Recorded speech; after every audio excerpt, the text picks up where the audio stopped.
A Ordem dos Advogados do Brasil, Secção Ceará, e Sociedade Civil debatem propostas para a reforma política. OAB Ceará entrega carteiras aos novos advogados. Veja ainda a homenagem ao livreiro Gabriel Oliveira. Acompanhe as imagens da semana no quadro OAB em Foto. E as dicas de concursos com inscrições abertas em todo o Brasil. Fique informado sobre as notícias do Judiciário Brasileiro e da Ordem dos Advogados do Brasil. No programa OAB na TV Mundo Jurídico, que começa agora.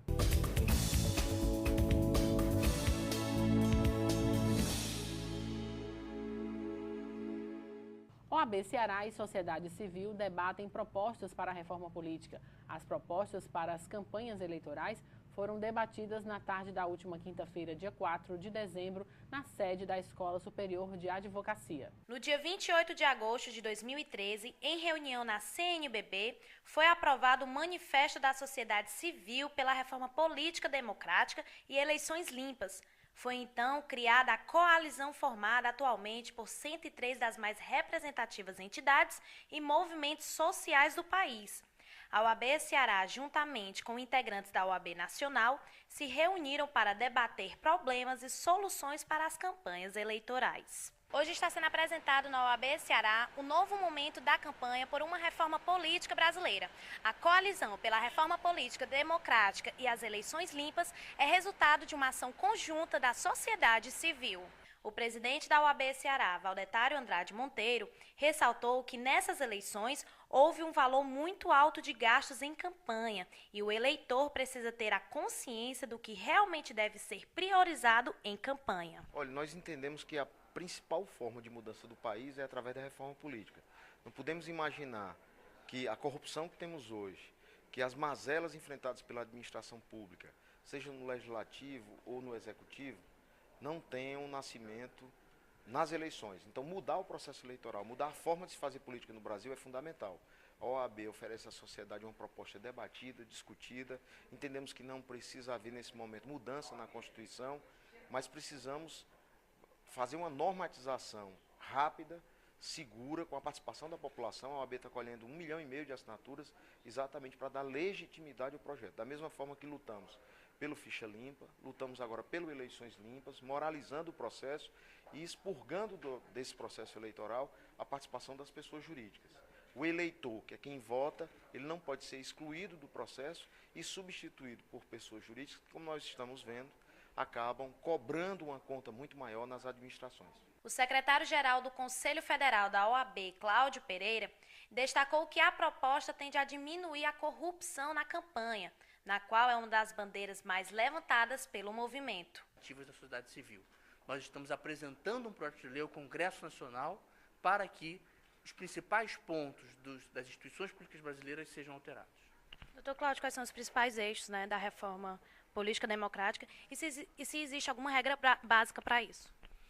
Um eixo principal é a proibição do financiamento empresarial. O outro eixo é o voto transparente. Hoje, o eleitor vota num candidato e o voto serve para eleger outro candidato. Apenas menos de 10% dos deputados federais hoje foram eleitos com votos próprios. Mais de 100% foram eleitos com votos transferidos, dados a outros deputados e transferidos. Isto não pode permanecer assim. O sistema é desprovido de transparência, o sistema não é honesto com o eleitor. O eleitor não tem controle sobre o seu voto. A gente quer superar isso por meio do voto transparente.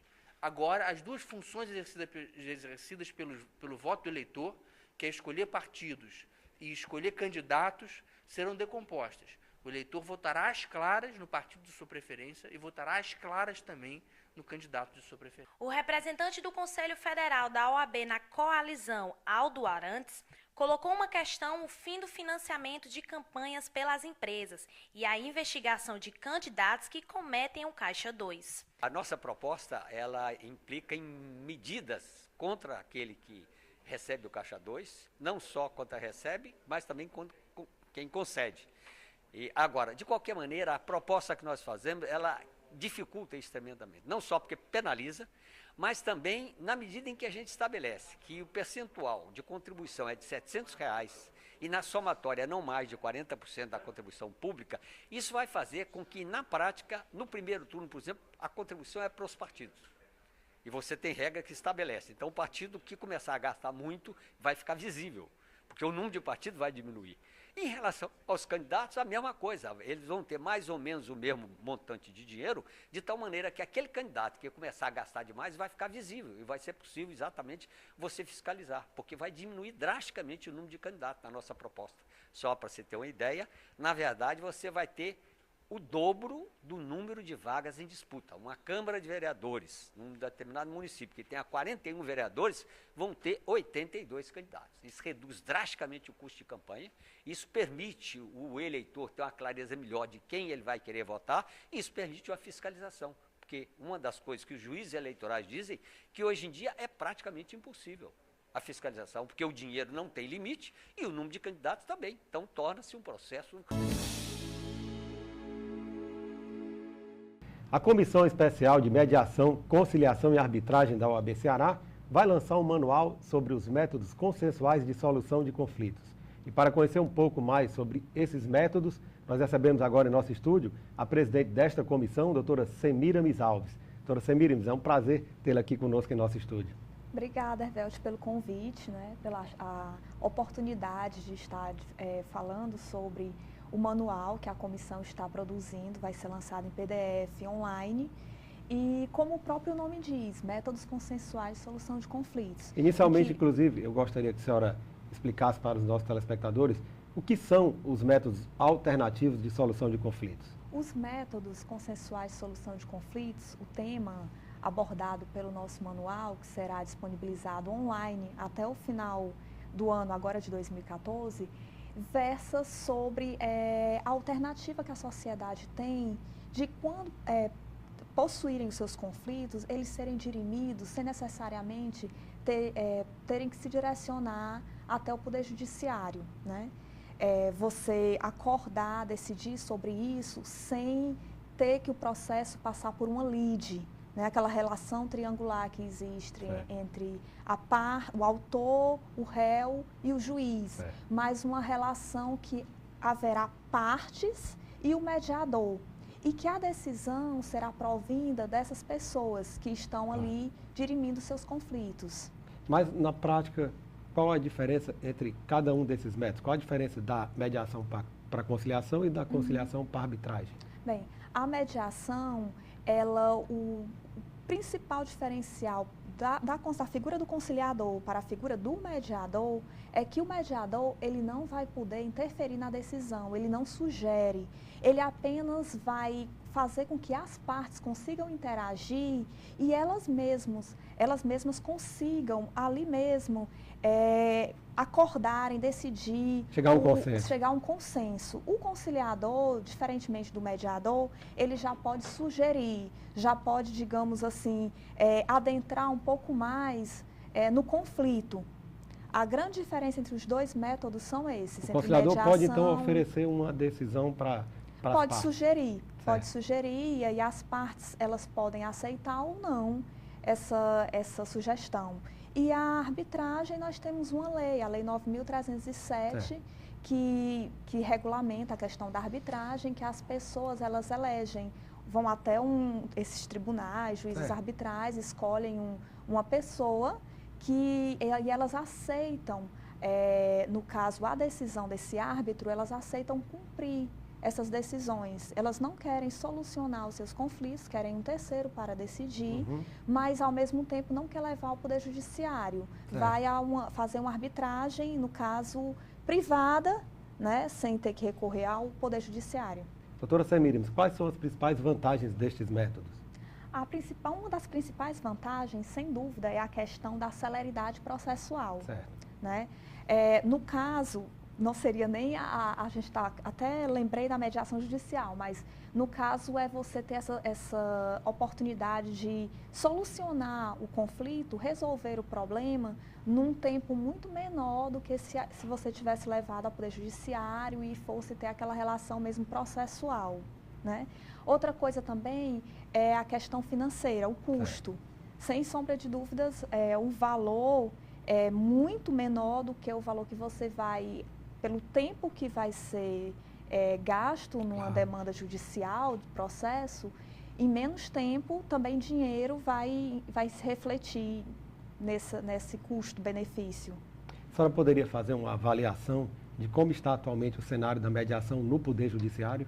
Atualmente nós temos a resolução número 125 do Conselho Nacional de Justiça, editada em 29 de novembro de 2010, que surgiu, eu gostaria até de fazer um retrocesso aqui, uma breve introdução, certo. Que a resolução, quando ela foi editada e que visa, ela tem na verdade uma política nacional judiciária buscando dirimir os conflitos de interesses no próprio Poder Judiciário, certo. Ela surgiu de um Dia Nacional de Conciliação que o Poder Judiciário vislumbrou nesse Dia Nacional de Conciliação o número enorme de processos que eles conseguiam solucionar ali num dia, depois foi transformado em Semana Nacional da Conciliação, e devido toda a crise que existe no Poder Judiciário, desde a Lei 9.099 de 95, dos juizados especiais, que já surgiu nessa alternativa de solucionar os litígios de uma forma mais célere, e nós atualmente, no contexto atual, existe o próprio juizado já se encontra numa fase muito crítica em relação a processos, então surge a resolução número 125 do Conselho Nacional de Justiça visando implementar a conciliação de forma nacional, em que cada Tribunal de Justiça terá um núcleo permanente que vai fazer a capacitação de funcionários, a organização dessas semanas de conciliações. Tivemos em julho o mutirão da EPVAT, que foi uma semana só solucionando conciliações aqui no estado do Ceará. Então, através do trabalho dos núcleos permanentes dos tribunais, que cada fórum tem o SEJUSC, que é onde ocorrem as conciliações judiciais, eles vêm tentando implementar essa mediação judicial. Doutora Semíramis, nós temos também aí uma série de inovações legislativas, o que diz respeito tanto à mediação quanto à arbitragem, não é verdade? A senhora poderia falar um pouco sobre essas inovações? Existe, na verdade, em 1998, a deputada Zulaê Cobra criou um projeto de mediação. Só que esse projeto não vingou porque, além de ter sido um projeto muito pequeno, que não explicitava como seria a implementação da mediação, de pouquíssimos artigos, 7, salvo engano, artigos, não foi adiante. Isso foi em 1998. Se formos situar no tempo, em 1995 tivemos a Lei dos Juizados Especiais que trazia a conciliação no âmbito dos juizados. Em 2001 tivemos a Lei 10.259 que traz os juizados especiais no âmbito federal, que também traz as conciliações, que acontece muito entre INSS e a parte, só que o procurador já chega com um valor mais fechado, já não tem tanta a liberdade de negociar esses valores. Então, se formos situar no tempo, em 1998 tivemos esse projeto de lei de autoria da deputada Zulaê Cobra, que não foi adiante.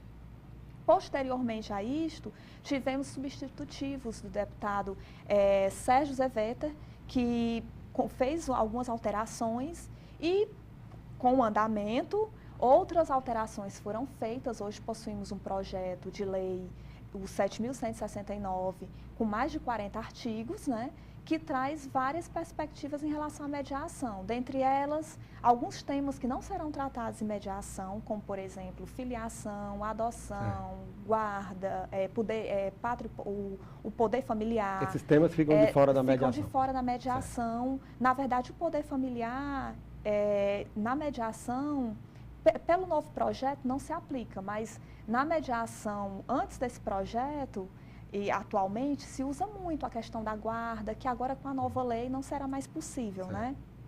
Já está solucionada a questão da guarda compartilhada, já está decidido.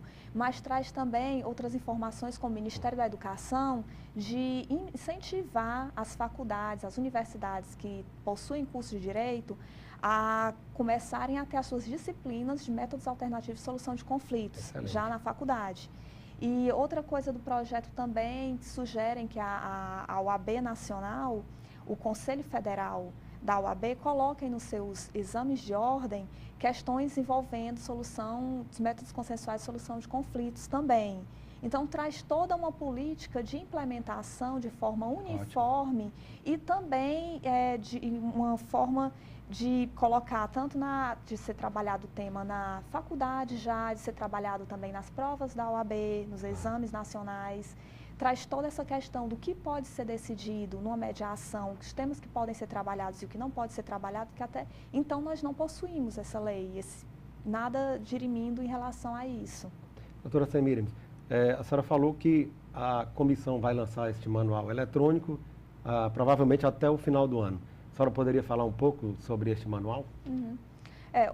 Nós dividimos o manual em mediação, conciliação e arbitragem. Dentro da mediação, nós vamos buscar descrever cada tipo de mediação. Sabemos que existe a mediação familiar, a mediação escolar, a mediação comunitária, a mediação judicial, que é essa aplicada pela resolução número 125 do Conselho Nacional de Justiça.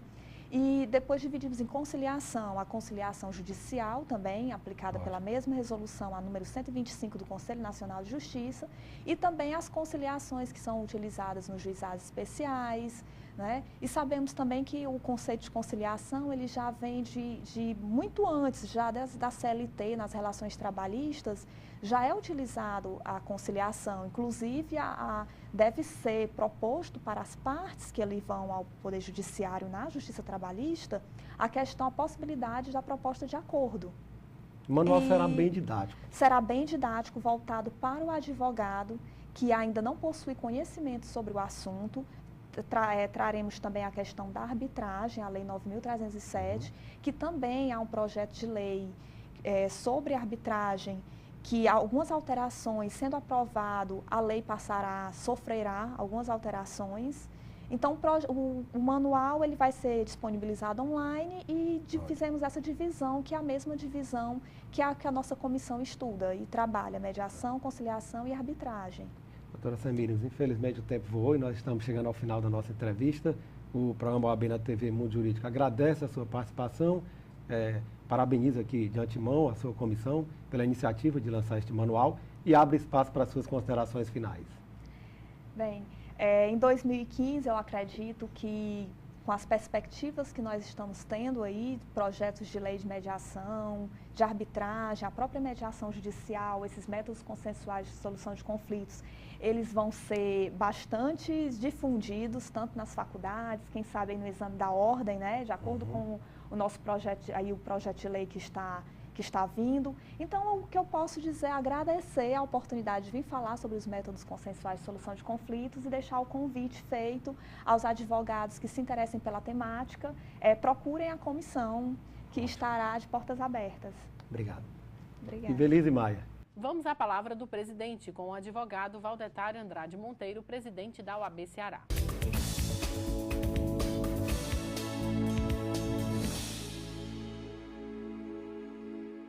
Caros colegas advogados e advogadas, esta semana celebramos um importante convênio com o SEBRAE e com a Caixa Econômica Federal.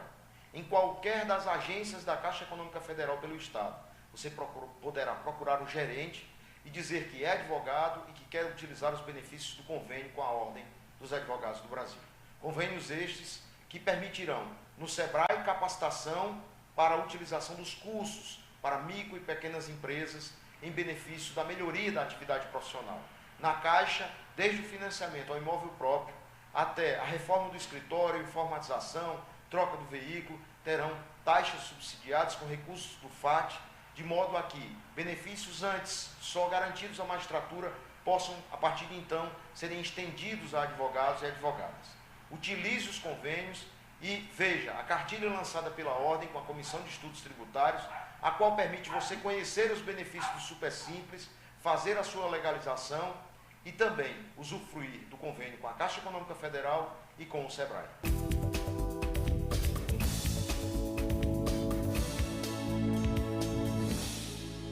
E a seguir, a OAB Ceará entrega carteiras a 57 novos advogados da Universidade de Fortaleza, Unifor.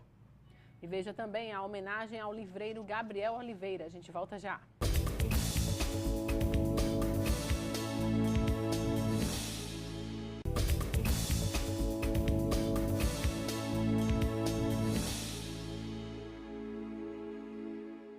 processo penal é um instrumento necessário e suficiente à realização da jurisdição penal. A Constituição brasileira afirma que ninguém será privado da liberdade ou de seus bens sem o devido processo legal. Por meio do processo, verifica-se se a ação ou omissão que estão abstratamente descritas na lei penal como proibidas ocorreram ou não. E para falar sobre os principais aspectos do processo penal e do direito penal, nós recebemos agora em nosso estúdio os advogados criminalistas Leandro Vasques e Valdir Xavier. Então, Leandro, é um prazer tê-lo aqui em nosso estúdio. Satisfação é toda minha, velho. Sempre comparecer aqui é um privilégio. Doutor Leandro, o devido processo penal constitucional, ele deve buscar realizar uma justiça penal submetida à exigência de igualdade efetiva entre os litigantes? Sem dúvida, velho. Na verdade, Faustin Hélier é um doutrinador francês, ele sempre proclamou, né, que a justiça, ela procura a verdade, ela não procura um culpado, né? Muitas das vezes nós temos esse desvirtuamento, né, onde se acredita que a justiça está realmente perseguindo a autoria de um crime. Mas não é verdade. Na verdade, se persegue a verdade, né? Então, a justiça, ela, na medida em que ela se torna instrumento, né, do convívio social também, é absolutamente inadiável, né, e indisfarçável a necessidade de se ter uma investigação séria e sólida, comprometida, de fato, com a busca da verdade real, preservando-se, principalmente, princípios sacrossantos, como o da presunção de inocência, né? E que essa investigação seja, obviamente, conduzida da melhor maneira possível, de maneira modelar, e, no segunda etapa, perante o Poder Judiciário, possa haver um julgamento justo, né? Porque há um mal que não escolhe sexo, gênero, classe social, um mal horrendo, um mal nefasto, um mal nauseabundo, que é o chamado erro judiciário, né? O erro judiciário, ele promove realmente um espancamento impiedoso, né, à vida do indivíduo, né, de maneira irreparável, e realmente é preciso todo o cuidado, todo o zelo na condução dos procedimentos, dos processos. É preciso que o cidadão comum, que a opinião pública, também tenha a serenidade de ouvir as informações, de não se deixar contaminar pelas mentiras que ditas mil vezes se transformam em verdades. Existem versões pinoquianas, às vezes, sobre um determinado caso, né? Às vezes os processos de repercussão, né, de ampla repercussão, a opinião pública se deixa contagiar também por muitas informações, às vezes informações não confirmadas, não checadas, e isso, infelizmente, acaba por também contaminar e contagiar os julgamentos futuros, né? Principalmente nos processos rumorosos, que tramitam no tribunal do júri, por exemplo, né? Ali os doutrinadores, os penalistas dizem, né, sustentavam que o homem só se avizinha de Deus, né, em dois instantes, né, quando gera e quando julga. Então, o gesto de julgar é um gesto sublime, não é? E para isso ele exige, obviamente, muita serenidade, muita sensatez, né, para exercitar essa função importante que é de julgar. Doutor Valdir, quais são os principais princípios que devem reger o processo penal e o direito penal? Antes de mais nada, eu gostaria de agradecer a renovada satisfação de participar do programa da OAB na TV, cujo alcance é imenso, e sempre que há um debate desse nível, realmente nós somos perquiridos, indagados e até mesmo congratulados pelo nível do que se debate. Hoje, essa questão está muito em voga, porque existem os princípios que são de índole constitucional e que são informativos do processo penal. O processo penal, para que haja o devido processo legal constitucionalmente estabelecido, decorre, deriva e precisa obedecer às regras procedimentais e principiológicas de um julgamento justo.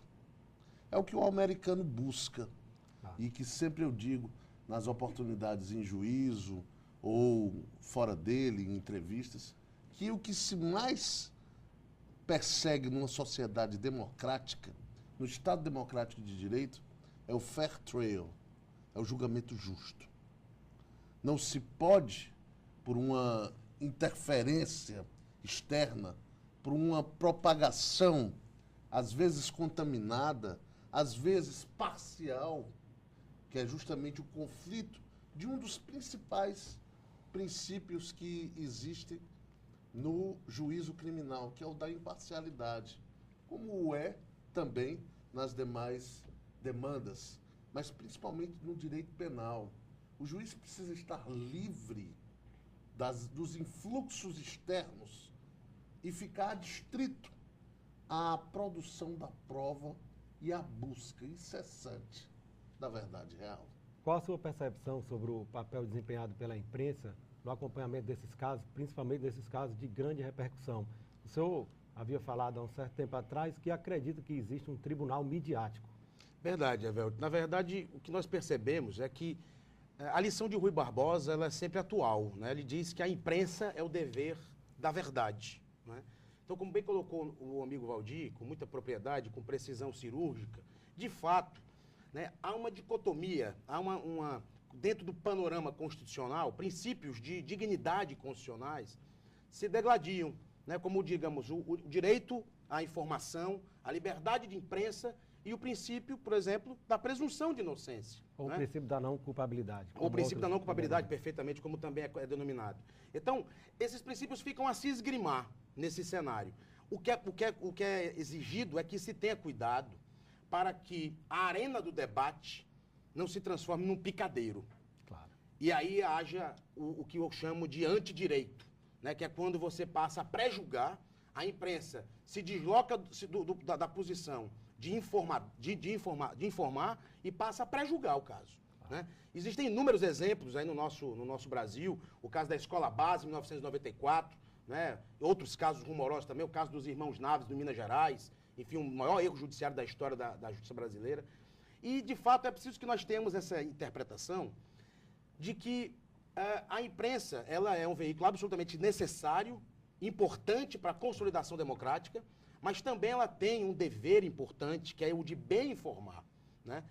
Um escritor no passado ponderou que a imprensa ela busca separar o joio do trigo e publica o joio. Né? Então, não é por aí. Eu acredito que nós tenhamos que ter, sim, o direito de informar, a liberdade de exercer o papel da imprensa, mas com a dignidade de respeitar também o princípio da não culpabilidade. Né? Não se deve aqui comentar casos concretos, até para não escapar do foco, mas apenas um exemplo, apenas trivial. Né? Recentemente se propagou que um parlamentar da Câmara Municipal de Fortaleza teria adquirido 8 apartamentos com verba de desempenho parlamentar, ou seja, com verba pública. Né? A imprensa não se preocupou, né, em divulgar a verdade, que foi de que o vereador tentou adquirir, na verdade, apartamentos e fez um empréstimo pessoal no Banco do Brasil, pelo valor de R$100 mil, dos quais 80 destinou à empresa imobiliária. E depois desistiu da aquisição dos bens porque não conseguiu pagar. Mas se propagou a ideia de quê? De que foi adquirido com verba pública, com VDP. Né? E aí aquela mentira vai se multiplicando e virando uma verdade, entre aspas, camuflando, né, de fato o que de fato aconteceu. Na verdade, o que nós verificamos hoje no Brasil são os excessos. Né? O excesso de denuncismo, o excesso de estrelismo, o excesso de sensacionalismo. E o excesso é negativo. Às vezes você mata o paciente também com excesso de medicamento. Claro. Né? Então, o Vieira, né, os sermões de Vieira, talvez o maior pensador, né, da Igreja Católica, ele dizia que o excesso ele é preocupante. Né? A luz ilumina, mas em excesso faz cegar.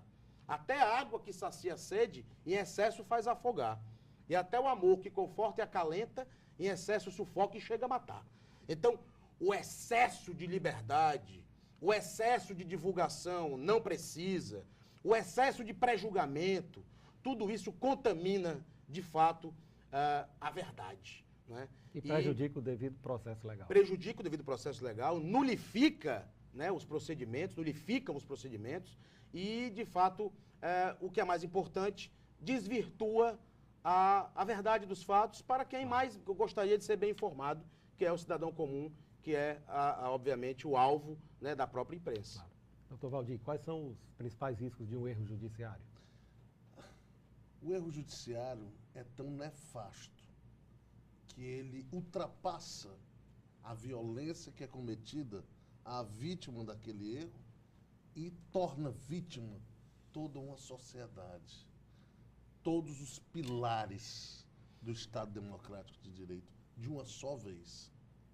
Ela é tão mortal, o erro judicial é tão mortal à sociedade, que pode, inclusive, fragilizar e descaracterizar, deformar o próprio poder de onde emanou o erro. Se a sociedade ver no poder judiciário o seu sustentáculo, o seu anteparo, ele não pode admitir que dele parta um erro mortal, que é o de cometimento da injustiça, a negação da própria justiça. Essa questão, bem levantada aqui pelo Leandro, meu querido Leandro, ela tem, na nossa sociedade brasileira, e a partir de estudos que são feitos com bastante cientificismo, ela parece decorrer muito também do período sombrio que atravessamos da ditadura militar e dessa transição para um Estado tido por democrático de direito. Nosso constitucionalismo, a nossa nova ordem constitucional, ela é recentíssima do ponto de vista temporal, histórico. Nós temos 26 anos de Constituição. E as pessoas que, dessa geração que foi sufocada naquele momento tenebroso da história, agora se arvora de uma necessidade até de impor a acusação, de identificar os culpados e lançá-los ao cadafalso, e lançá-los à execração, às vezes, pública. E a imprensa, que tem um papel fundamental de transparência, de informação, de comunicação, não pode cegar a essas questões e enveredar pelo senso comum e pelo nefasto pré-julgamento. O pré-julgamento é mais pernicioso até do que a injustiça. Porque ele pode tanto ser levado para um lado positivo, assim, positivo, digamos, de realmente concretizar uma sentença condenatória a quem realmente deveria ser condenado, mas também de cometimento de uma injustiça grave, materializada através do erro judiciário. Esse pré-julgamento, ele, além de ferir o devido processo legal, ele acaba suprimindo uma série de direitos e garantias constitucionais do acusado e chega muito próximo do que é denominado de direito penal do inimigo, não é verdade? Direito penal do inimigo. O direito à imagem, o direito à honra, o direito à intimidade e, principalmente, e aí eu vou até hierarquizar entre os direitos, no caso processual, o da presunção de inocência, eles estão dentre os direitos abrangidos pela petrificação constitucional de cláusula pétrea. Não é à toa.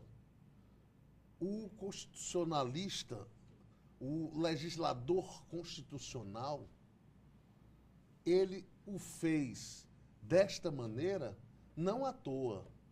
Foi justamente para que esses direitos que na Constituição anterior, após inclusive a emenda de 69, vinha no artigo 250 e poucos, não me recordo agora bem qual era o artigo, passou a figurar já no frontispício, digamos assim, do texto constitucional.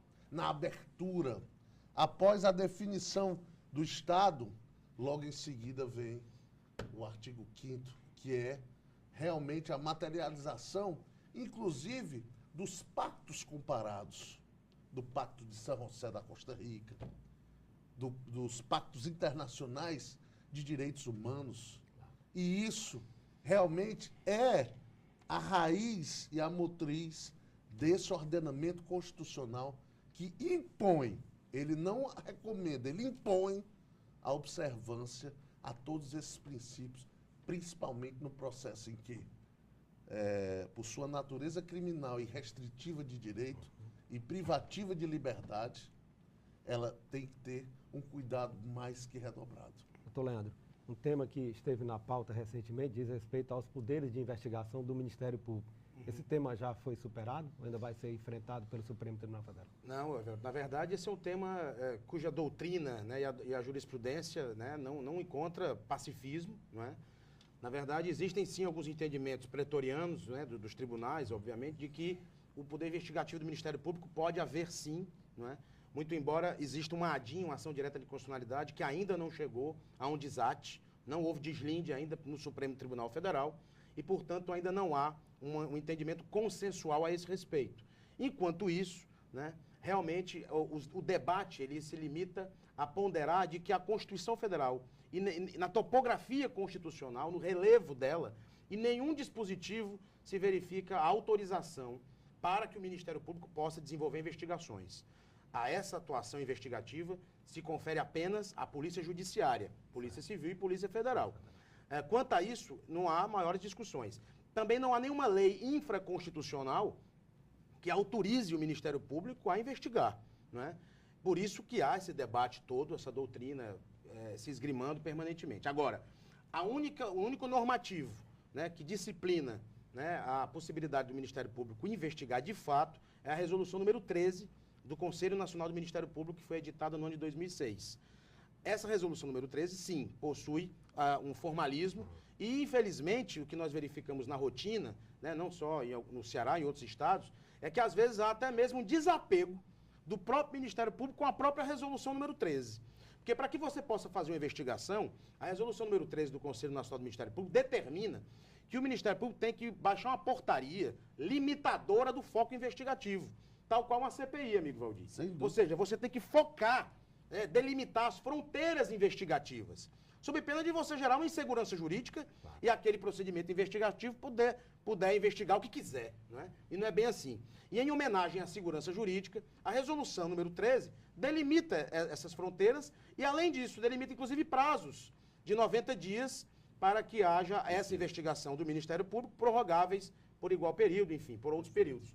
O certo é que, infelizmente, o que nós verificamos em casos concretos é que há absolutamente um espancamento, um vilipêndio à própria resolução número 13 do Conselho Nacional do Ministério Público.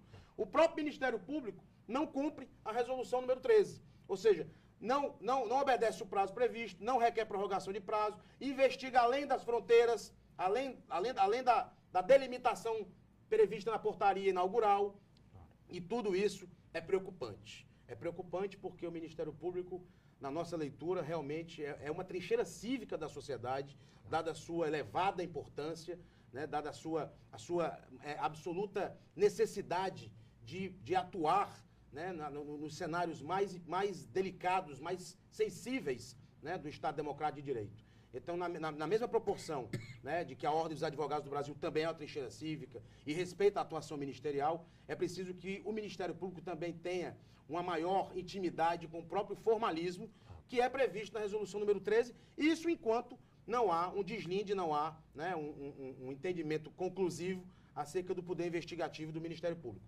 Eu, particularmente, entendo que o Ministério Público pode se investigar determinados casos, especialmente quando o investigado sejam membros da polícia, por exemplo, né?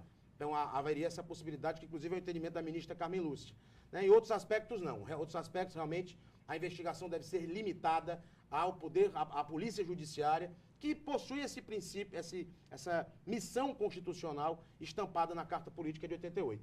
Quanto ao mais, o Ministério Público deveria servir realmente como órgão auxiliar, né, de controle externo da Polícia Judiciária, que já é, né? Mas, principalmente, seria necessário que houvesse uma lei federal disciplinadora da investigação conduzida pelo Ministério Público, o que não existe. Doutor Leandro, infelizmente nós estamos chegando ao final da entrevista. O programa OAB na TV Mundo Jurídico agradece a sua participação e abre espaço para as suas considerações finais. Obrigado, Evelto. Sempre uma honra participar do programa, né? Parabenizo sua condução, né? Parabenizo a OAB por manter este canal aberto de interlocução com a sociedade, né? Um tablado de debates de elevado conceito. E primeiro o privilégio também de estar com o meu amigo Valdir Xavier, amigo irmanal, né? Das lides, das lides forenses, das tribunas, dos púlpitos. E segundo, uma satisfação sempre poder debater com a sociedade temas importantes de relevo, e me coloco sentinela e à disposição para qualquer outro convite. Muito obrigado pela oportunidade. Dr. Valdir, suas considerações finais. A minha honra também hoje é redobrada por dividir hoje a oportunidade e dividir aqui o debate com essa figura de envergadura intelectual e moral inabaláveis e incomum, todas duas. E a você, meu amigo Evelde, que sempre faculta esse espaço importantíssimo da sociedade, da Ordem dos Advogados do Brasil. E dizer que a nossa preocupação, ela reside justamente para que o exercício da cidadania, o exercício dos primados constitucionais prevaleçam sempre sobre qualquer outro interesse periférico. Muito obrigado. Obrigado. Ivelise Maia. A OAB Ceará entregou carteiras a 57 novos advogados. A solenidade aconteceu na noite da última sexta-feira, dia 5 de dezembro, no Teatro Celina Queiroz, na Universidade de Fortaleza. A solenidade de entrega de carteiras aos novos advogados é um momento de encontro de gerações e de realizações de sonhos.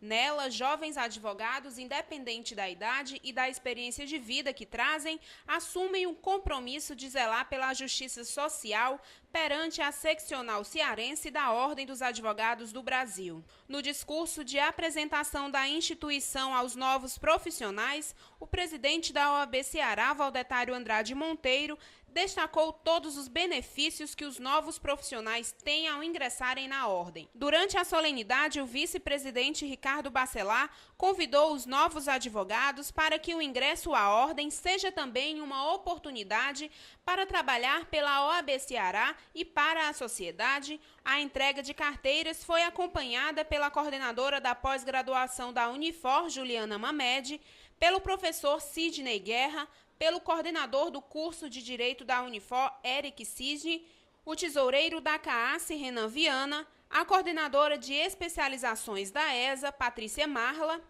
e o livreiro Gabriel Oliveira. É uma grande felicidade, principalmente por ser aqui na Universidade de Fortaleza, onde eu me graduei e onde estou fazendo uma nova graduação em psicologia e aonde terminei a minha especialização em responsabilidade civil. A aprovação na OAB foi um grande esforço e a faculdade toda também foi uma grande satisfação, né? A gente espera uma boa parte da vida por esse momento. É de grande satisfação e por ter conseguido um objetivo e um sonho, né? O livreiro Gabriel Oliveira foi homenageado pela OAB Ceará durante a solenidade de entrega de carteiras aos novos advogados. Confira. A OAB Ceará concedeu homenagem ao livreiro Gabriel Oliveira. O homenageado trabalha em prol da promoção da difusão do conhecimento jurídico e da história do direito no Ceará. Dos 80 anos de idade, 40 são dedicados ao amor pelos livros jurídicos. A homenagem, mais do que justa e merecida, simboliza o momento de contribuir para a história do Ceará e do direito por meio de pessoas que têm sido uma referência para a área na capital. Na entrega da comenda, seu Gabriel, como é conhecido, falou com emoção ao receber a homenagem, afirmando que todos os advogados têm a oportunidade de conceder esperanças concretas à sociedade. Esta máxima, segundo o homenageado, é o que torna a profissão do advogado ímpar. Para o presidente da OAB Ceará, Valdetário Andrade Monteiro, a homenagem ao seu Gabriel simboliza a construção da história, destacando o personagem que tem contribuído para a difusão da cultura jurídica no Estado. E em instantes, as imagens da semana no quadro OAB em Foto. Veja ainda as dicas de concursos com inscrições abertas em todo o Brasil, daqui a pouco.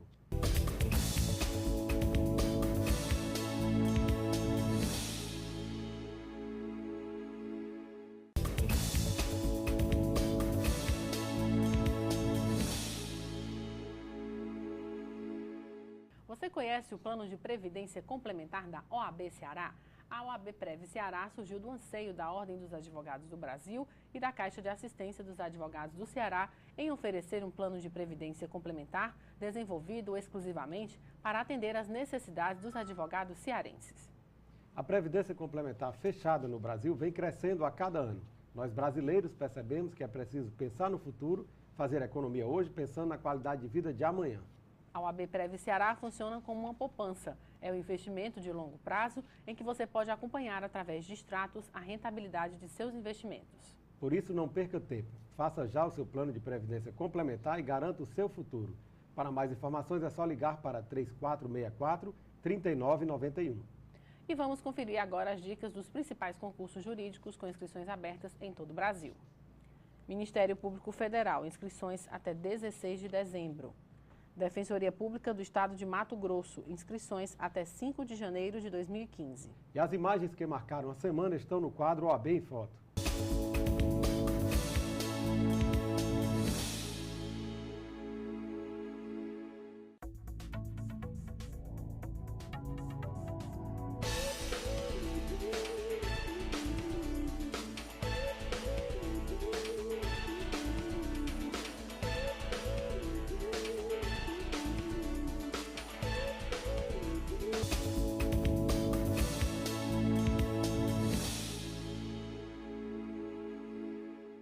E o programa de hoje termina aqui. Lembrando a você que o programa da Ordem dos Advogados do Brasil, Secção Ceará, é transmitido na TV Fortaleza, canal 61.4, às quartas-feiras, às 19 horas, com reprise às quintas-feiras, às 7 da manhã e aos sábados, às 13 horas. Assista também um programa inédito na TV O Povo, canal 48, às quartas-feiras, às 23 horas, com reprise às sextas, às 11 da manhã, sábados, às 22h45 e aos domingos, às 11h15 da manhã, ou através do site da OAB Ceará. Fique informado sobre as atividades da Ordem dos Advogados do Brasil, Secção Ceará, no OAB na TV Mundo Jurídico, o programa do advogado cearense. E você tem um canal direto com a gente através da página do programa no Facebook e também através do Twitter, @OABCE. Ou, se preferir, mande um e-mail, oabnatv@oabce.org.br. Obrigada pela companhia e até a semana que vem. Até lá.